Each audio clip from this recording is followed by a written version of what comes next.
Hi, everyone. I'm Aliyah Funschelle. Welcome to The Matchup. Today's show comes at the perfect time to celebrate the start of the WNBA season. We've got two international athletes that have made a big impact on women's basketball in the States and beyond. First, we have the first ever pick by the Portland Fire, 2024 Commissioner's Cup champion, and Cheryl Miller Award winner Bridget Carleton.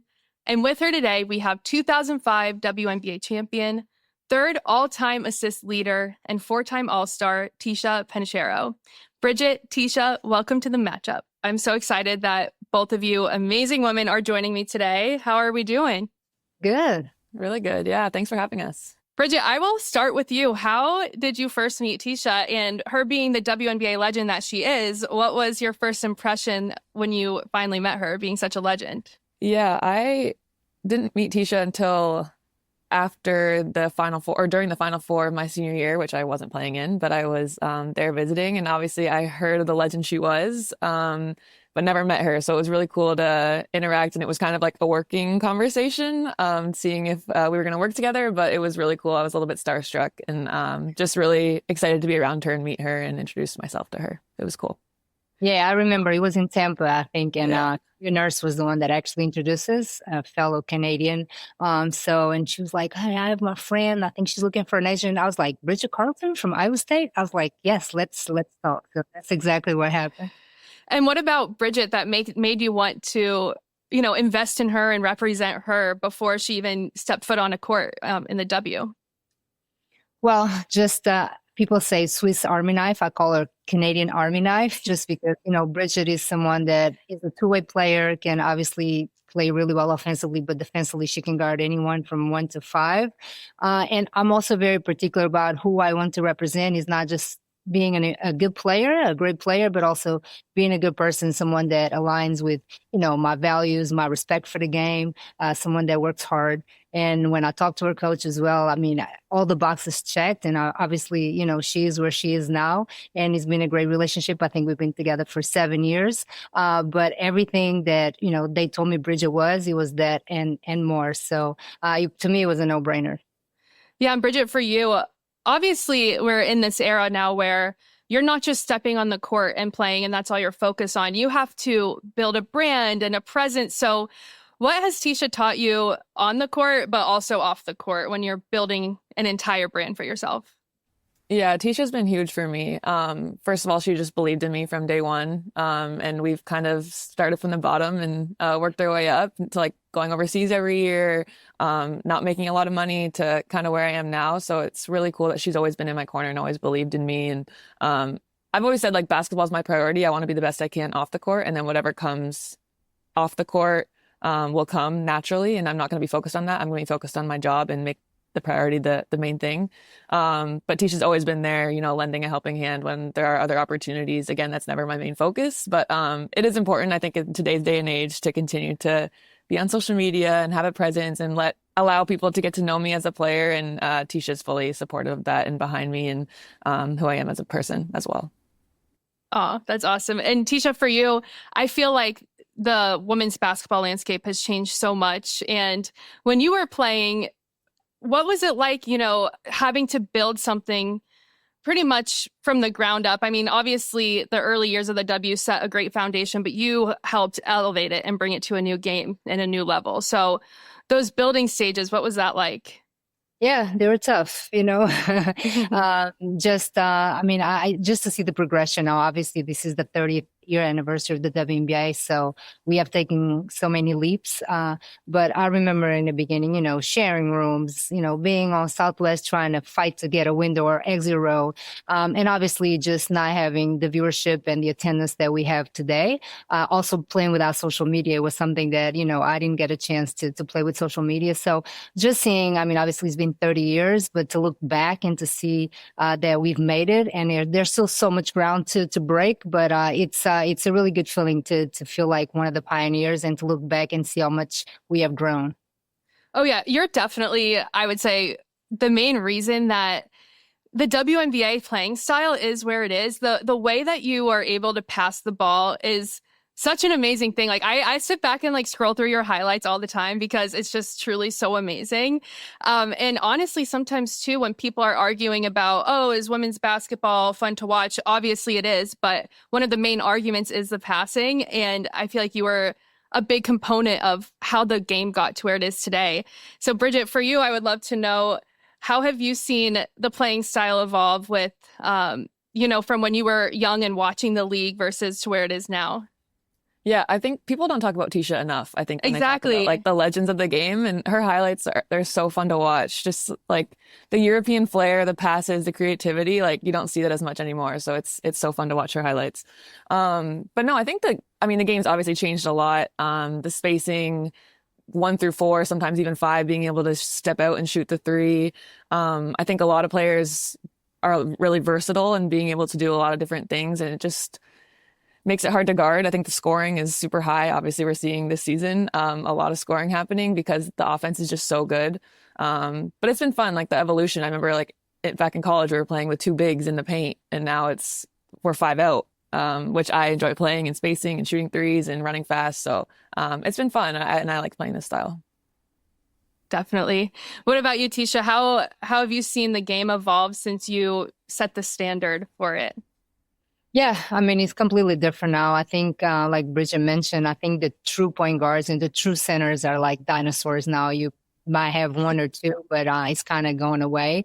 And it's the 5-out style. Also, like little girls now, they can start preparing for the WNBA, which before they didn't. You have 12-year-olds now that have strength coaches and dribbling coaches and shooting coaches. So the WNBA is here to stay. If you're a little girl, you have that dream to be part of this league. So to me, it's just great to see how much the league has grown. But I'm definitely old school. So I think I like the old style a little bit better, but I'm not complaining. Yeah. No, I've literally been the same height since I was in middle school. So I was a center in middle school because I was like 5'7" as like a 13-year-old. And so like I love like the true like center and post moves. But then when I watch, I love watching like, the way it is now. It's obviously faster paced. But I would love, Ticha, I know that you give great business advice, and we're obviously going to get into your career post-playing, but I want to know the secret sauce. How did you learn how to do those passes? Like the confidence to do like the no look, like off to the side, like give us the secret.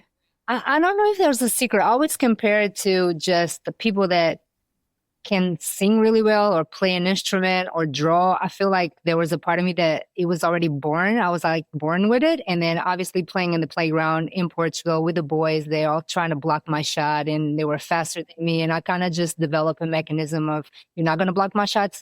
But you cannot be a good passer without good teammates. So somebody has to catch the ball. So I was also very lucky to have coaches that gave me the green light, let me be me, let me be creative and just play my best. I played my best when I was free. So I had great teammates, great coaches, but there's no secret sauce. I think a lot of it was natural. Yeah, the confidence.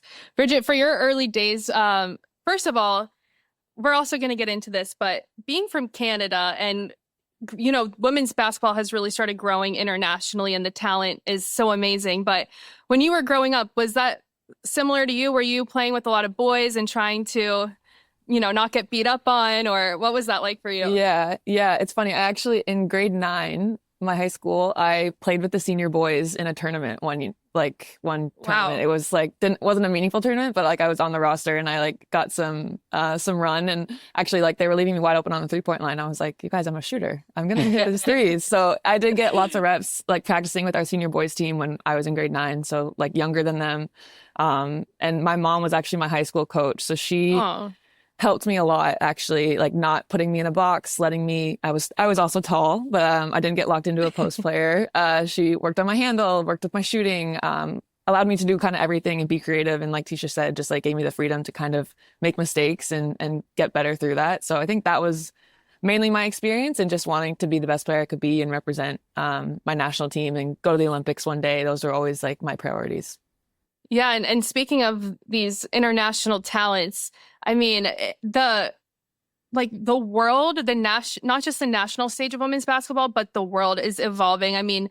We see the French national team, they're, a scary sight. They're getting really good. The Canadians, where have you, Ticha, I'll start with you. how have you seen international basketball grow, not just with popularity, but the actual talent of it? No, it's great. I mean, you look at the draft this year, how many international players were drafted. You look at the NBA, the last MVPs, they're all foreigners. I mean, the top 5 players right now in the NBA are foreigners. And I think you can start seeing that in the WNBA. The NBA has been a global brand for a long time. And I think the WNBA now is getting to that, where it's reaching China and Europe. So like little girls in China, in Europe, in Brazil, in Australia, they all want to be part of the WNBA. And you can see that. And this year, the draft was really cool to see so many foreign players actually being drafted also in the first round. So I think the tides are changing, and basketball is a global sport. So I'm glad now the WNBA is really embracing that. I mean, I remember Lauren Jackson, Ann Waters, myself, Evan Nemkova. There was a lot that came here, but also now you can see there's at least maybe 1 per team or 2 per team, and it's definitely growing. What do you think the shift was? Do you think it's just more opportunities and accessibility? Like, I feel like a lot of the talent might have been there, just maybe not found. So what do you think changed it? I think sometimes too, the players pick, there's always a national team event, either the World Cup or the Olympics or Eurobasket. There's always something going on, and the players really embrace their national team and want to play with the national team. But also they see the growth of the WNBA. They see the salaries being a little bit different. So I think it's a combination of a lot of things. But I think it's also a dream for them to play in the most competitive and the best league in the world, to make sure that, it's like when you make it here, it's like you really made it.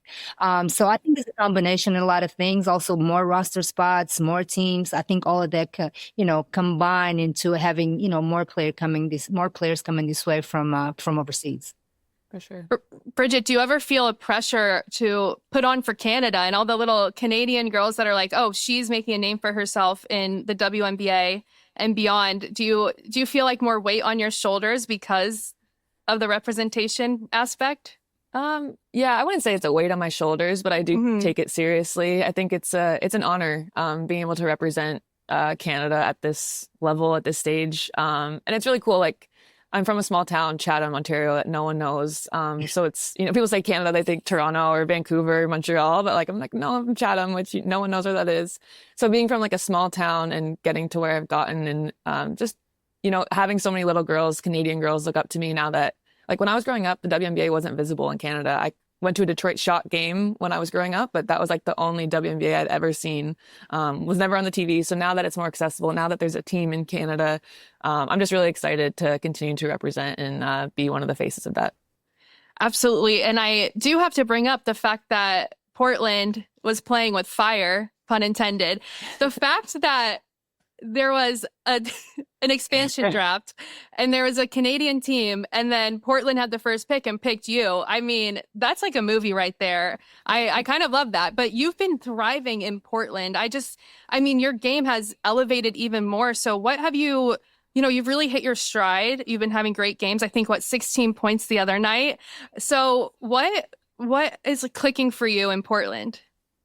I think it's opportunity. That's what's beautiful about expansion. Like, everyone on my team in Portland is being able to asked to do a little bit more than they were asked to do last year in their other roles and their other teams. And again, getting picked first in the expansion draft, like, I was really excited about that, to go to a team that wanted me as bad as they did to pick me first. And Alex and the coaching staff, Anya, they have a lot of trust in me to just, be the girl I need to be, the player I need to be to make things happen on the court. And I've always had it in me. I know Ticha knows that. Like, with my national team, I've been that player. It's just roles sometimes on WNBA teams that you kind of have to make the most of it. And that's what I've been able to do for the first 7 years of my career. And now I'm just stepping into a different role. And it's been a lot of fun. Obviously, it's early in the season and there's going to be highs and lows, but it's a really great group. And I'm really thankful to be in Portland. Ticha, I would love to know, on your end as a player's agent, how much goes into, this expansion draft is so new to W fans, and how it works with the players. Did you know she was going to be picked first? How much involvement did you have? Take us behind the scenes. Well, every team wanted Bridget. Like, I'm not lying. Like, Yep, as you it was should. a hot free agency for her.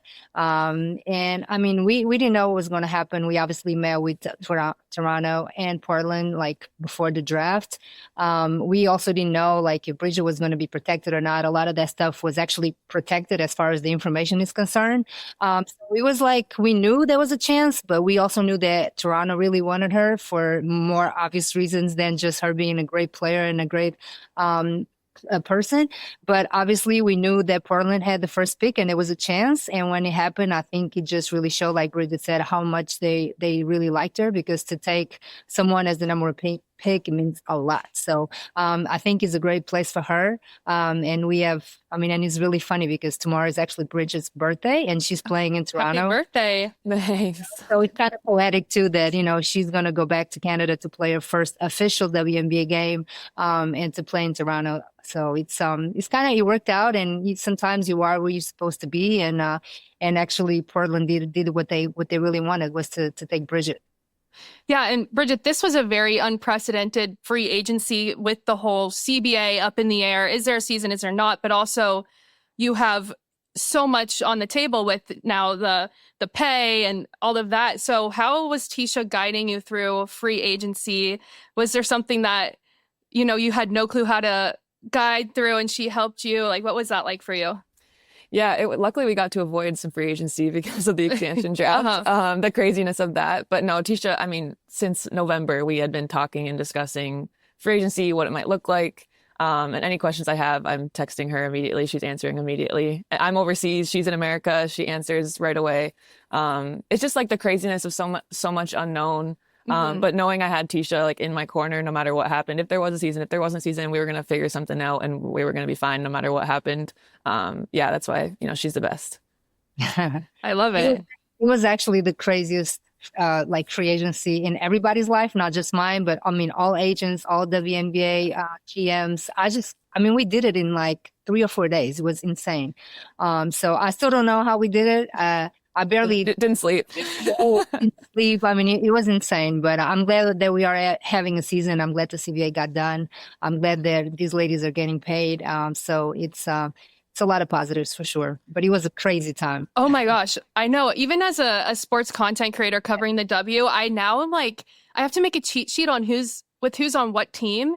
Because the other day I was making a video and I was like, oh yeah, NECA in Seattle. And then I was like, 20 minutes goes by and I'm like, good thing I didn't post this because she is not in Seattle anymore. But there's just been so much movement. But Ticha, for you, how has it been to, you know, be an early person of the WNBA setting all these records, and now as an agent, you're getting to help the next generation get paid what they're worth, but also the reason they're paid so much is because of the foundation you set as a player. So I feel like it's, you know, so not bittersweet because you want to see these players get paid, but it's you really did the work to get there as a player, and now as an agent, you're kind of reaping the benefit. So how's that for you? Oh, it's great. I mean, and that's why I wanted to be an agent, not just to be an agent, but to be a mentor, to kind of give back and pay it forward to the game. They gave me so much. I knew that I didn't want to coach. So I was like, what else can I do that I can impact the game and kind of just give back to the game? So at the time, there weren't too many women representing women, especially women that play the game. So the more I start thinking about it, just made sense. And I actually started getting prepared while I was still playing. I didn't want to finish my career and be like, okay, what do I do now, and be completely lost. So I think it works perfectly, and it just shows growth. It shows evolution. I mean, people behind me that, you know, the Cheryl Millers, the Ann Myers, the Nancy Liebermans, they also didn't have like the WNBA. So now, you know, it just shows growth. So I'm super proud. I'm glad that I was one of the first ones to, you know, lay the foundation, and now, you know, being able to negotiate contracts for these $1 million contracts. It's kind of insane, but I'm super happy and proud of where the league is going, but how the players also have fought to get what they deserve. And Bridget, as a player, what does it feel like to be represented by a legend that, you know, has fought for so much, and then now, you know, getting to basically have a franchise built around you? Yeah, I think that was like another big reason why I was so excited to work with Ticha, is because she's been in my shoes. She's been overseas. She's been in the WNBA. She played college basketball in the States, and being a foreigner, like her being from Portugal, me being from Canada, she understood like everything I was about to walk into. So it's been huge, just a great mentor, obviously working together. It's been really, really special. And I'm happy that she's still reaping the benefits, like you said, and like impacting the game, like off the court, and having so much influence on our lives still as players. And I know everyone that works with her is really thankful that she's in our corner. Are you sure you don't want to coach a little bit sometimes? Like, do you ever text your players like some advice or anything? Yeah, I can give advice, and that's kind of part of the job too, because I watch all the games. I mean, the West Coast games are a little hard. Bridget knows. I know. Like fighting my sleep. Yeah, I mean, I definitely don't want to coach. I feel like I didn't want to have the same exact schedule to be in the gym watching film. So I wanted to obviously stay involved, but do something else. And like Bridget said, I literally have been in their shoes. So the advice that I give is by experience, because everything they go through, I've been through it. And what would you say? Because I would think that the agents that have a playing background have a competitive edge because you know what it's like. So what did you take from being an athlete that you now apply to business? I mean, just resilience, being a hard worker, watching games, being prepared, being engaged. I think passion is something that, I was very passionate about, playing the game and the respect that I have for the game. And I think I just translate that into being an agent. I still love the game the same way. I always tell my clients, like, if I love the game more than you, we have an issue because I'm not playing anymore. So I'm just very respectful of the game. I just want to give it back. I mean, basketball gave me so much, people that I've met, countries that I've been to, money that I've made. So it's been really, really good to me. And I just want to continue to contribute any way that I can. So yeah, all of those things that I just, my characteristics and personality as a player, I think I just translated, and I'm the same way as an agent. Yeah. And Bridget, has there been anything that maybe she taught you on the business side, but then you kind of had it alter your mindset maybe on the court? Yeah, I think Ticha's really helped me like understand like walking into a room and like knowing what I deserve or like what I can ask for or what my value is. I know sometimes, especially as women, I think we might downplay our value or what we think we deserve from other people, instead of walking into a room with confidence, knowing we deserve to be there. I think Ticha's really helped me with that off the court and on the court. I think it's translated to both. When we're talking about in free agency, when we're talking about where I'm going to play overseas and what I should ask for and what I want my role to be, Ticha's like, no, like we're asking for more. You deserve more. Like you're one of the best. Like that reminder to me has been really, really helpful throughout my career. And I think it's helped get me to where I am for sure.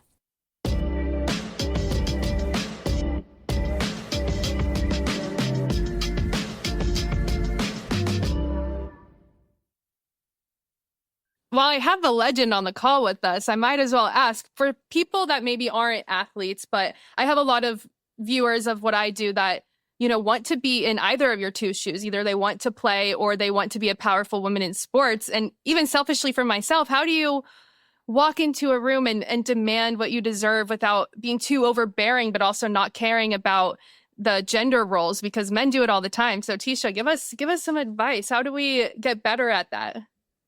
I think if you're prepared to whatever it is, like it's just like having a test. Sometimes you're really nervous to take a test, but you are prepared. You know your stuff. So you go in there and then usually you do well. So it's the same thing. I mean, sometimes even if you're shaking inside, you have to walk with confidence, approach people, meet people, don't be in a corner. I think sometimes like as women, we, like Bridget said, we just, go into our little cocoon because we're not confident, but it's completely opposite because I know that everybody on this call, we are prepared. We are passionate about what we do. So it's just showing that to other people, not in an overconfidently way to cross the line of being, arrogant. But I think sometimes when you are yourself, people see that and they being genuine and being, honest, all of that, I think it goes a long way. So just walking with confidence and, fight for what you deserve. I love that. I'm taking notes right now. That's amazing. No, I do love, though, just the amount of self-expression that WNBA players get to have now. I mean, we always do talk about Sue and Diana and their, girl next door outfits, but in 2026, have the stud buds, which Bridget, I know you have made some great appearances on that. That is just such a, we all laugh because, the stud buds, they are always getting into some mischief, but how has stuff like that really changed the game, Bridget, for you? Like you got to see your two teammates who I think, or now former teammates, but I think the two of them are always so under talked about. I've been a fan of Courtney for years, and I was telling people, you got to watch her on the court. But now because she's doing a 72-hour live stream at All-Star, people are tuning into her games and seeing that she's a dog. So how have you seen, not just the stud buds, but social media and maybe new ways of expressing yourself change the game and get more eyes on it?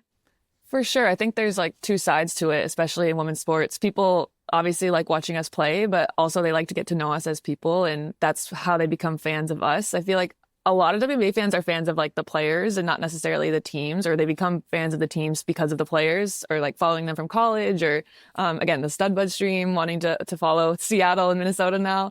I think it's really cool. There's just a cool space for us to be ourselves, and that's what's really great about the WNBA and this community and our fans is it's so welcoming. You can be who you are, you can show up as you are, and as long as you're a good person, like you're going to be welcomed and encouraged to be that. So it's awesome. And I really enjoyed it. Obviously, I'm not the most outgoing on social media. I'm more reserved, but I do feel confident that like I can step into that and, be myself. I'm not going to be someone I'm not and be out there and be a stud bud, but I definitely can be true to who I am. And I'm really comfortable in that. And this WNBA, the whole community is just really welcoming for that. Oh, yeah. Well, I've actually seen some like pulled clips of stud bud streams, and people love that you're like the quiet one. People like have like really rallied behind you, and they like it's so cute. Ticha, for you, how do you advise players when it's like, okay, yeah, Bridget, of course you say that you're focusing on basketball, but how do you get your players to obviously focus on being the best basketball player, but also realize the opportunity that they can really, really have right now, whether it's social media or beyond that? Yeah, I mean, I think it's something that they can take advantage of it, or it can also can make you or break you if you don't use it the right way.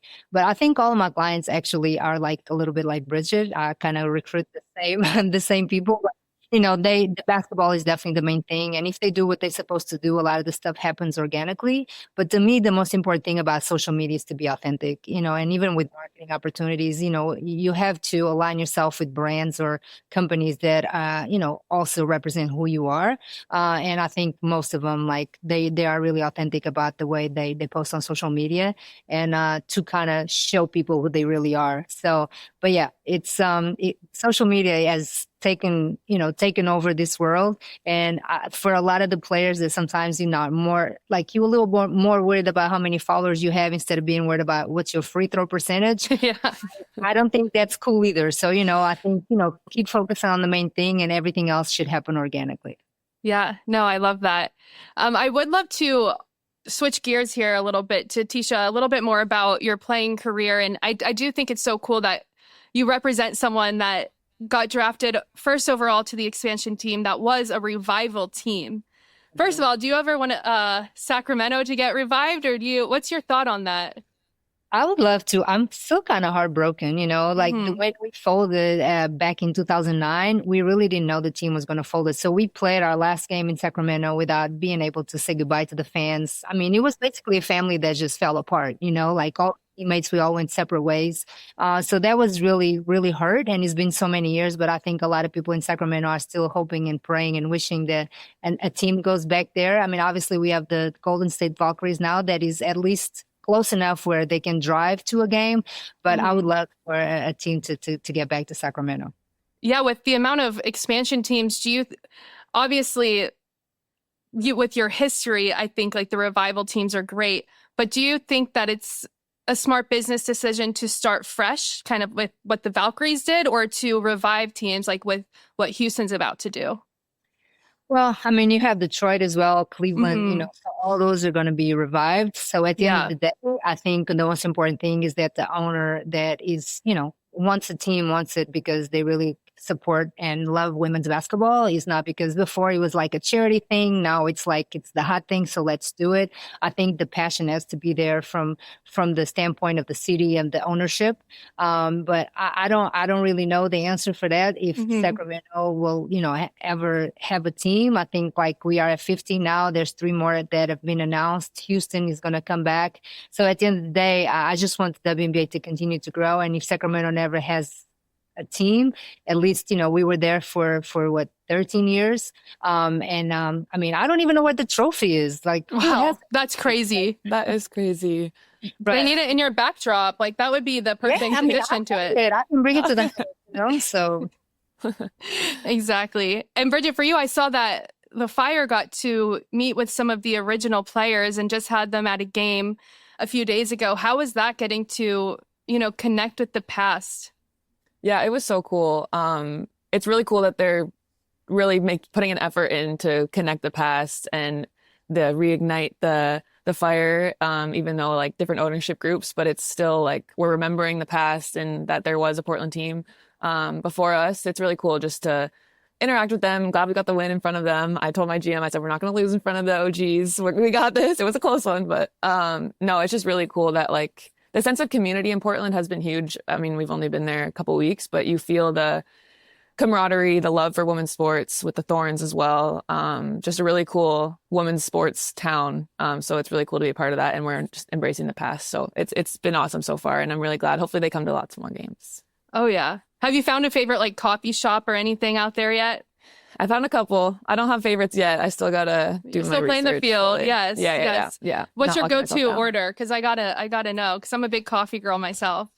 I am an Americano in the morning, which some people think is crazy. And then in the afternoon, I'll do like a cappuccino or a flat white, depending on how tired I am. Do you always get it hot or do you get it iced? Usually hot in the morning, and then depends on the weather in the afternoon. Okay. See, like usually my thinking is I'm really good at making hot coffee at home. Like you could have a Keurig. So if I'm going to pay for it, I might as well get like a fancy like iced latte, Fair. Fair. Yes. It's like a treat. Sometimes like my afternoon one is a little treat. So it's a little more sugary, a little iced. But I do love my Americano, my hot Americano in the morning.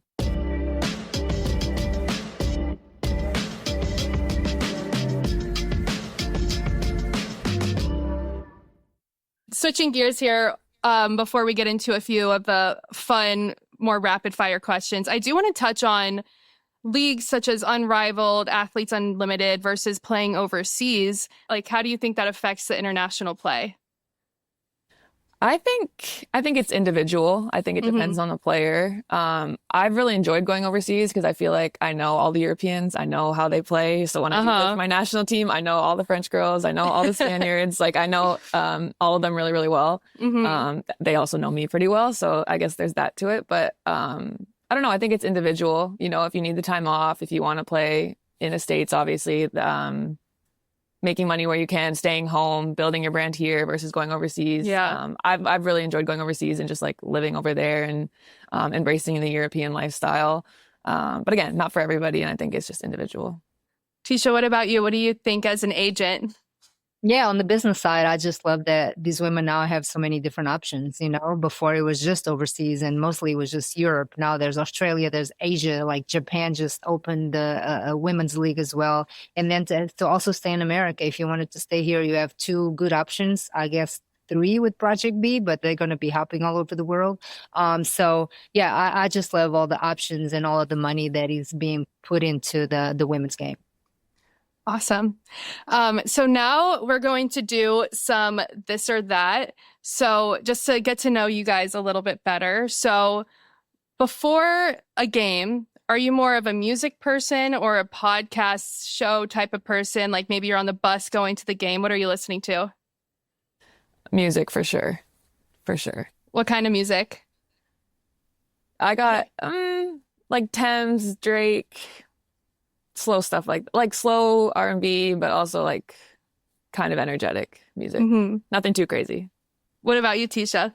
Yeah, I mean, I don't go to the games anymore, but I do like music, but I do also like podcasts. So it just depends on my mood. Like if I go for a walk, it just depends on the mood. And I either tune into some podcast that I want to hear or I just put some music on.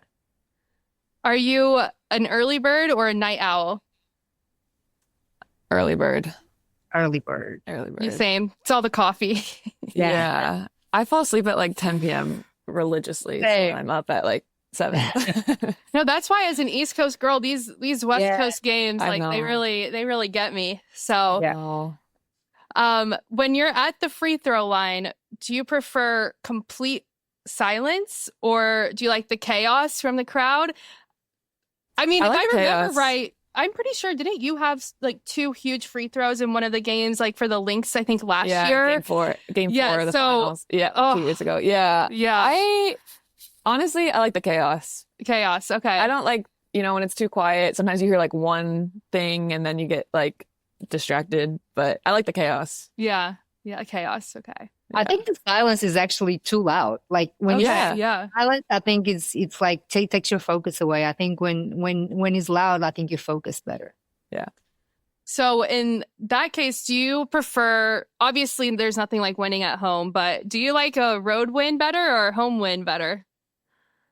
Oof. I do love a good road win, but these Mhm. Portland fans have been incredible. So I'll say a home win. Yeah, I think home win is better. I would love to know, Bridget, for you, is there a certain team in the W that you play your best against? Because I followed Natasha Cloud pretty closely, and before she came to New York, she always played her best games against New York. So is there like a road team for you where you're like, I don't know if there's like beef there, or if there's Never maybe beef. Never beef. Okay. Never beef. I mean, maybe it'll be Toronto. Maybe you'll. Maybe. Yeah, I think this year we'll get more of a vibe on that. We'll get more of a vibe on that. We'll see. I think jury's still out on that one. Mm-hmm. We'll see. Would you rather? Yeah, we don't need any of that. No. Would you rather a blowout win or you hit a buzzer beater winning shot? Blowout wins are way easier on the heartstrings, but the excitement of a game winner is so fun. No, blowout win. Let's be convincing about it. Ticha, what about you? Would you rather hit the game-winning shot or the game-winning assist? Because, you and those assists go crazy. I mean, I guess the assist, yeah, that's what I'm known for. So let's stick with that. Stick with that. I love it. What's something that losing taught you that winning never was able to? I think losing teaches you so much more than winning ever does. Like it exposes you, I think, a little bit. You can learn so much about yourself, about your team when things are hard. Like how are you reacting? Things when things are good all the time, you just think it's good and what you're doing is going to work forever. Sometimes, so losing is kind of a reality check. I think you learn so much as an individual and also just as a team, how you respond to when things get hard. Yeah, I think leadership. I think it's so easy to when things are going well. But true leaders lead when things are not great. And those are the ones that can get the troops rallied, So I would say leadership for sure. You're both at different parts of your career, so different answers. But what's something that you hope to leave behind on women's basketball that goes beyond the X's and O's, goes beyond the records, all of that? Ticha, I'll start with you since you're currently living in that legacy. Yeah, I think we both have a similar story, Bridget and I. I'm also from a little small town in Portugal, so like a country that is not known for women's basketball. So to me, I would say it doesn't matter where you come from, it matters where you want to go. And then obviously you put in the work and you believe in your dreams, and then, anything is possible, but it's really not about where you come from, it's where you want to go. Yeah, I agree. And just like showing up every day, authentic and a good teammate, a good person, a good human, like that gets you places. A lot of people kind of lose sight of that, I think, and just showing up as a good human every single day is really important. Oh, that's amazing. And before we go in true matchup form, do you have any parting questions or words for each other before we go? I'll start. I just want to say I'm super proud of you, Bridget. And I know tomorrow is your birthday and you're also going to play in Canada. So I want to see what kind of emotions do you have? And do you have any plans for after the game with any family members or friends, that you are in your country? I can imagine playing a game in Portugal. I know. It's going to be so cool. I know you've done it before, but it wasn't like an official game. And tomorrow's your birthday. So it's like the cherry on top. So. Yeah. It's so surreal. I know. I'm so happy I get to see my family on my birthday as well. I'm just excited. Like my grandma's coming. She hasn't been to a game in years. My nephews and niece. My nephew's like 4 now, so he's getting really excited about basketball. It's just gonna be really special. And thanks for the kind words. I'm really excited. Will you any for everybody? Yeah. I hooked them up. It's a small arena, but we hooked them up. Any advice for tomorrow, Ticha, the game? Be yourself. Take a deep breath, before the game, like take it all in, like you are an amazing player that have obviously done so much for Canada. So I think this is like a full circle moment, and it's kind of poetic that you actually are there on your birthday, because the day that you were born, 20 some years ago, the WNBA was just getting started, right? Yeah. So you to also be on the court representing, not just your family, but your country and the Portland Fire and the WNBA, I think it's amazing. So don't put too much pressure on yourself. Have fun, be you, and you'll be fine. Yeah, thank you. Thank you. I love that. And I'm going to be tuned in, especially to the Fire's games this season. One last question for you, Bridget. Do you have any expectations? What would a perfect season look like for you? Obviously, winning a championship is always top of mind, but as a new expansion team and getting to really be a leader on this expansion team, what would success look like to you this season? I think it's maybe kind of cheesy, but growth every day, getting better every day, taking steps forward every day, and then kind of seeing where we end up at the end of the season. If it's playoffs, I think that would be incredible. Obviously, it's hard to do as an expansion team. Valkyries did it last year, so we know like it's not impossible. But yeah, I think just continuing to grow and have a growth mindset every single day we come to work. I love that. Well, it's been so amazing getting to speak to the both of you. And, I'm a big W fan, big fan of you both. So it's really just such an honor to have you both on. So thank you. Absolutely. Yeah, thank you. Thank you for covering the W. I know yes. Yeah, we love that. So thank you so much for having us. The Matchup with Aliyah is an iHeart Women's Sports production, produced by Brittany Brown and Rodney Brown of Barbara Jean Productions. Supervising producer is Kaylin West at Realm. Associate producer is Amaya Brathwaite. Talent booking by Melissa Chusid and Deirdre Dodd. Hosted by me, Aliyah Funschelle. Our executive producers are Molly Barton, Jerry Carita, Grace Fuse, and Jesse Katz. Our theme song is composed by Gramoscope Music. Don't forget to rate, review, and subscribe wherever you get your podcasts.